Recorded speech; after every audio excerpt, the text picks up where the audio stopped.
বয়সে কোনো মিডিয়ার অফিস আগুন জ্বালানো হয়নি।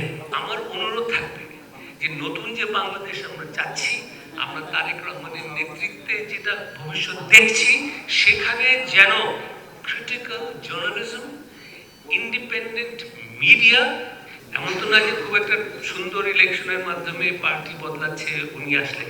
বাংলাদেশ এই মুহূর্তে খুব একটা ডিভাস্টেটেড একটা জায়গায় আছে।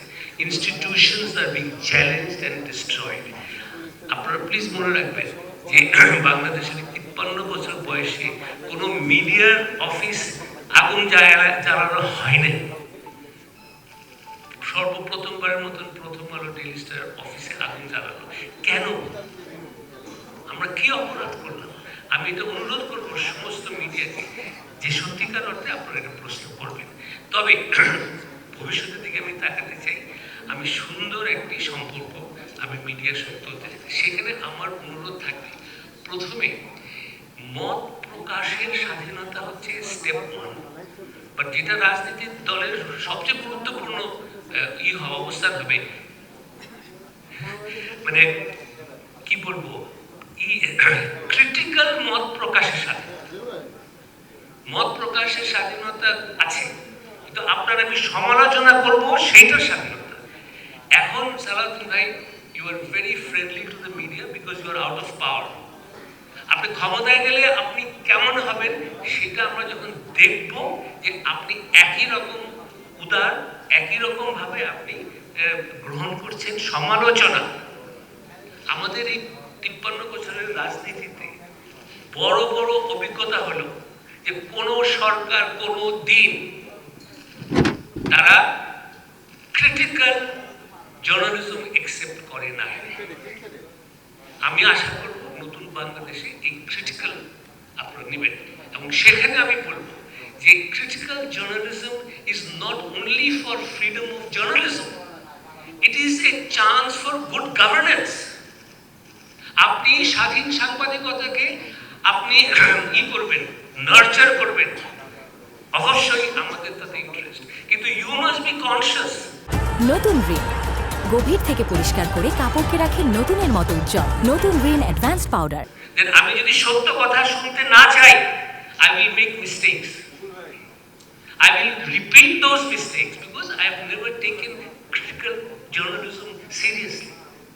So আমার অনুরোধ থাকবে যে নতুন যে বাংলাদেশ আমরা চাচ্ছি, আমরা তারেক রহমানের নেতৃত্বে যেটা ভবিষ্যৎ দেখছি, সেখানে যেন ক্রিটিক্যাল জার্নালিজম, ইন্ডিপেন্ডেন্ট মিডিয়া, হ্যাঁ আমি এটাও বলবো, আমরা যে ভুল করি না তা না, আমরা ভুল করতে পারি। তখন আপনি কি করবেন? আপনি কি আমাকে নিন্দা করবেন? আপনি আমাকে ডিভাস্টেট করবেন? আমার অনুরোধ থাকবে, আপনি সবসময় এসে বলবেন যে মাহফুজ আলম, আপনার এই রিপোর্টটা তো ফ্যাক্ট বেসড না, আপনার এই রিপোর্টটা তো একদম তথ্য বিকৃত করেছে। আমি আপনাকে প্রমিস করছি, when you point out that my report is not fact based, when my report is incorrect, I will apologize. And we do. আপনি দেখবেন যে ডেইলি স্টার সবচেয়ে বেশি অ্যাপোলজি করে sometimes when we do make a mistake. So একটা respectful relationship. আমি আপনাকে criticise করব, উইশিং ইউ ওয়েল সব সময়। আপনি elected government, people have elected you to run the country. আমি কেন খামাখা মিথ্যা তথ্য দিয়ে আমি সমালোচনা করব?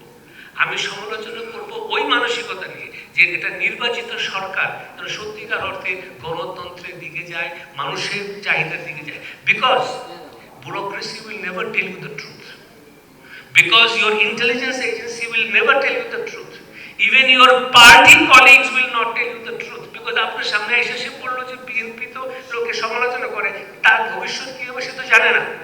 The only institution that will speak the truth is the independent media. এবং আপনারা এটাও দেখবেন যে মিডিয়ার চরিত্র কি। আমি একটা লেখা লিখছিলাম যে অনেক সম্পাদক মালিকের পিয়ারও হয়ে যায়। Do not fall a victim to editors who become PROs of owners. আপনাদের পার্টি থেকে একটা ইন্ডিপেন্ডেন্ট সার্ভে করেন, কোন সংবাদপত্র, কোন টিভি ইন্ডিপেন্ডেন্টলি করে, এথিক্যালি করে, ethics that is the future of journalism. আপনার যেমন গুড গভর্নেন্স দরকার, আমার এথিক্যাল জার্নালিজম দরকার।